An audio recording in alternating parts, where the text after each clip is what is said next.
বহুত দিনৰ মূৰত আকৌ ভিডিঅ' এটা বনালোঁ। চ' আজি তন্দুৰী কাটিছোঁ, চাওক 4টা তন্দুৰী উলিয়াই লৈছোঁ কাটিবলৈ। বহুত দিন কটা নাই, ঘৰত গৈছিলোঁ, আকৌ আহিলোঁ, আহি আকৌ তন্দুৰী লগাব লাগিব, লৈছোঁ আৰু নিজৰ কামত ধৰিছোঁ। কাম কৰা জীৱন কাম কৰি যাব লাগিব। ৰেডি হৈ গ'ল। সেইফালে বিৰিয়ানী বনাই থৈছোঁ, লগতে তন্দুৰীখিনিও কাটি আছোঁ। সেইখিনি বনলেছ কাটি হ'ল,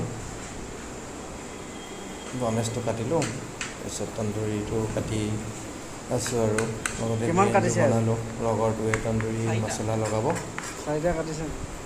মই কাটি কৰি দিওঁ। মানে চাকুখন ভাল হ'লে কাটি ভাল হয়, চাকুখন বেয়া হ'লে কাটিবলৈ অলপ কষ্ট হয়। চাকুখন অলপ ইমানো ভাল নহয় বা ইমানো বেয়াও নহয়, কিন্তু ভালে হৈছে কাটিবলৈ। কাটি আছোঁ। গৰমটো বেছি লাগিছেনে? চ' ভিডিঅ'টো যদি চাই ভাল পাইছে, লাইক কমেণ্ট শ্বেয়াৰ কৰি দিব। Thank U.